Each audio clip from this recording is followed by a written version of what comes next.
सामीन, आज हम बहुत ही अहम मौज़ू पर यहाँ पर जमा हैं और मेरे साथ बहुत अच्छे जानकार हैं हीरा के केस को लेकर। और अनवर साहब है मेरे साथ और अब्दुल जब्बार साहब हैं। आज खास करके हम जो मौज़ू पे बात करने जा रहे हैं वो सुप्रीम कोर्ट के वर्डिक्ट्स को लेकर और हीरा ने अपने इन्वेस्टर्स के लिए कितनी कोशिश की है उनको राहती पहुँचाने के लिए। तो मैं शुरू करता हूँ अपने पहला सवाल को लेकर अनवर साहब से। अनवर साहब, हीरा के मामलात में जो सवाल उठाए जाते हैं कि इन्वेस्टर्स अभी तक परेशान हैं, इनके ताल्लुक से हीरा ने, उनकी लीगल टीम ने कोई भी कदम बढ़ाया नहीं। आप इसको लेकर, आपकी नज़र में आपका खुद का सवाल है, यानी सवाल जो है इसका क्या जवाब है और आपने कितने गहराई इस केस की स्टडी की है?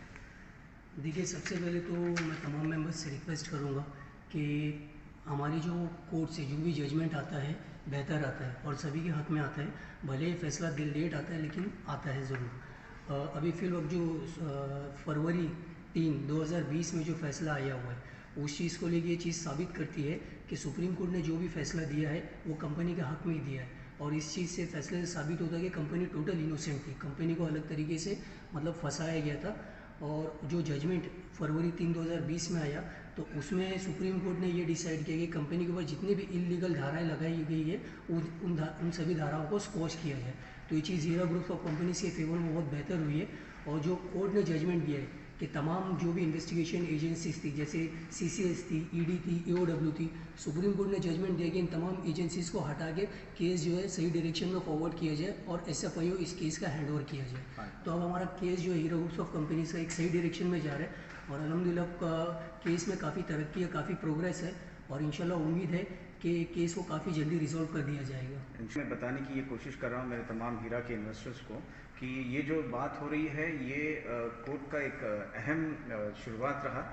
3 तारीख दूसरा महीना और 2020 की यहाँ अभी जो हमारे साहब ने जो बातें बताई हैं ये बातें काफ़ी इल्मी रही।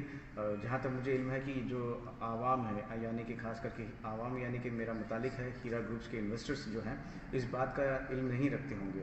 लेकिन इससे ये पता चला है कि जिस तरह से इन्होंने जो गहराई से ये बात को बताई है कि हीरा ने अपने इन्वेस्टर्स के लिए काफ़ी मेहनत की है। 3 तारीख दूसरा महीना 2020 का जो बात ये कह रहे हैं, इस बात में ये बताने की ये कोशिश कर रहे हैं कि जो केसेस यानी कंपनी का जो केस है, जो एक्ट्स कंपनी के ऊपर लगाए गए थे, वो एक्ट्स के तहत ये जाना जाता है कि ये एक्ट्स को नॉर्मल कोई एजेंसी हैंडल नहीं कर सकती है, बल्कि कंपनी ये चाह रही थी कि हमारे ऊपर जो भी एक्ट्स आपने लगाए हैं वो SFIO के पास जाना चाहिए। अब यही चीज़ को हमारे प्रोग्राम्स को और आगे बढ़ाते हुए हम दूसरा सवाल जो है हमारे अब्दुल गफ़ार साहब से कर रहे हैं। अब्दुल गफ़ार साहब, आप इसके ताल्लुक से और क्या रोशनी डालना चाहेंगे? देखिए सर, ने अभी बताया, काफ़ी अच्छी बात बताई उसमें। मैं एक चीज़ में एक ऐड करना चाहूँगा कि इसमें एक वर्ड इस्तेमाल किया गया है, एम्बार्गो। एम्बार्गो का मीनिंग होता है, अगर डिक्शनरी में आप देखेंगे तो एक लीगली तौर पे किसी चीज़ को रोक लगाना। एक्चुअली इसमें क्या हुआ था कि 3 फरवरी 2020 को ग्रेट पिटीशन डाली गई थी, जिसमें सुप्रीम कोर्ट ने अपना ऑर्डर दिया है कि आप जो है आपकी जो आपने जो रिक्वेस्ट की हमें एम्बार्गो लगाने के लिए, वो स्वीकार की जाती है। और एम्बार्गो का मीनिंग ये होता है किसी भी लीगली तौर पे रोकथाम लगाना। तो इसमें क्या हुआ, जितनी भी एजेंसीज थी, मतलब हीरा में बहुत से केसेस लगा दिए थे। हालांकि इनका केस बनता ही नहीं था। इनका जो जेन्युइन केस है SFIO का जाना चाहिए था। जितनी भी कंपनीज वगैरह की इन्वेस्टिगेशन होती है वो SFIO देखती है, एक गवर्नमेंट का सेक्टर है, वो उसकी जांच पड़ताल करती है।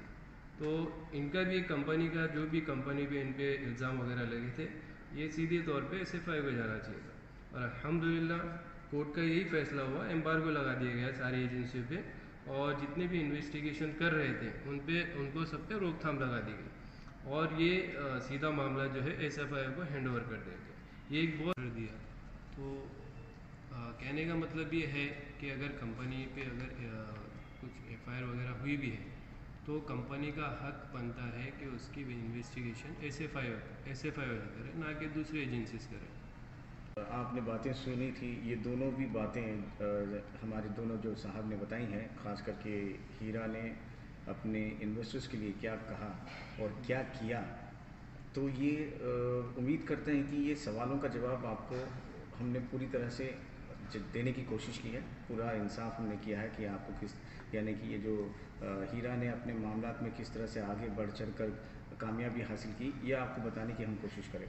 हालांकि ये मुख्तसर से है और ये सिलसिला जो है हीरा ने अपने इन्वेस्टर्स के लिए क्या क्या किया है, ये सिलसिला ये चालू रहेगा और हम आपको पूरी तरह से जो हीरा के मामलात है और हीरा की लीगल टीम है जो कार्रवाई कर रही है, किस तरह से कर रही है, ये सारी जानकारी, ये सारी अपडेट्स हम देने की पूरी कोशिश करेंगे।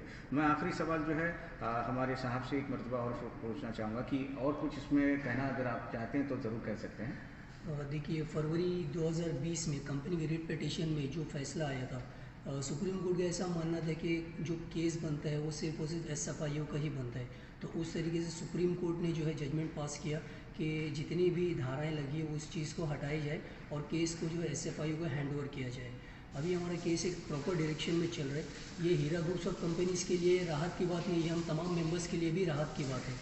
और इन मसलों पे अगर तमाम मेंबर्स गौर फिक्र करेंगे तो तमाम मेंबर्स को अगर कुछ अपडेट्स चाहिए तो कंपनी का जो भी जजमेंट आता है वो जजमेंट कॉपी जो है ऑनलाइन अपलोड होती है। तो तमाम मेंबर्स से यही रिक्वेस्ट है कि वो ऑर्डर्स कॉपी को एक बार गो थ्रू करें, ऑर्डर कॉपी को पढ़े उस चीज़ को, ना कि किसी दूसरे तीसरे पर्सन्स की बात को सुन के अपने दिमाग में मतलब एक गलत फहमी को पैदा करे। क्योंकि कोर्ट जो जजमेंट देता है अल्हम्दुलिल्लाह अच्छा ही देता है और कोर्ट जो है फैक्ट और एविडेंस के बेस पे ही जजमेंट देता है। और अब तक का जो भी जजमेंट आया है सुप्रीम कोर्ट से हीरा ग्रुप्स ऑफ कंपनीज़ के हक में ही आया है और इंशाल्लाह अल्लाह के ज़ात से उम्मीद है कि आगे भी जो भी फैसला आएंगे हीरा ग्रुप्स ऑफ कंपनीज़ के हक में ही बेहतरी के लिए आएंगे। इंशाल्लाह बहुत ही अच्छा आपने जवाब दिया है।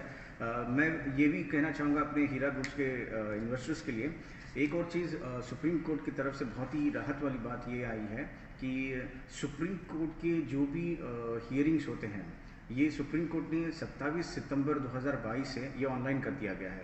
अगर हीरा का मामला अगर सुप्रीम कोर्ट में चल रहा है, आप उसको केस नंबर आप लेकर बाकायदा ऑनलाइन सुप्रीम कोर्ट के इसमें जाकर डाल सकते हैं और सुप्रीम कोर्ट के ताल्लुक से हीरा गोल्ड की जो भी हियरिंग चल रही है सुप्रीम कोर्ट के अंदर, तो वो हियरिंग बाकायदा आप लाइव देख सकते हैं। इससे ये हकीकत आपके सामने वाज़ेह हो जाएगी कि जो 3 सालों के अंदर जिस तरह से हीरा के ताल्लुक से जो एंटी हीरा वाले जिस तरह से माहौल पैदा कर रहे थे, एक इस तरह का माहौल कि हीरा मतलब एक पॉन्जी स्कीम है, ये कंपनी जेन्युइन नहीं है, तो ये सारी चीज़ें आपके लिए क्लियर हो जाएगी और हीरा की लीगल स्टीम किस तरह से काम कर रही है ये आपके सामने बहुत ही क्लियर तरीके से आगे भी आ जाएगा।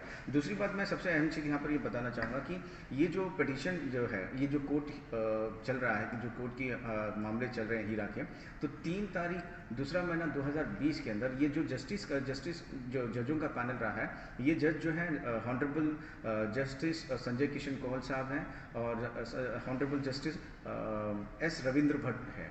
ये उस दौरान ये लोग मौजूद थे और ये बहुत ही अच्छा इल्म रखते हैं और बहुत ही अपने फैसलों को जो भी ये सुनाते हैं बहुत अच्छी तरह से तहकीक कर ही सुनाते हैं। उम्मीद है कि आज हमने जो भी आपको मालूमात दी, ये मालूमात जो है आपके जो नज़रिया है हीरा को लेकर, वो उस नज़रिए को पॉजिटिव रिजल्ट देने की कोशिश करेगी।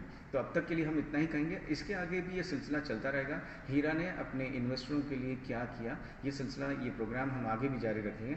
तब तक के लिए हम आप लोगों से अभी विदा ले रहे हैं। इंशाल्लाह ताला आने वाले वक्त में जिस तरह से हमें अपडेट मिलती रहेगी, हम आपके साथ जुड़ेंगे और हीरा की जो भी मामला हैं आपके सामने रखने की कोशिश करेंगे। अस्सलाम वालेकुम रहमतुल्लाहि व बरकातहू।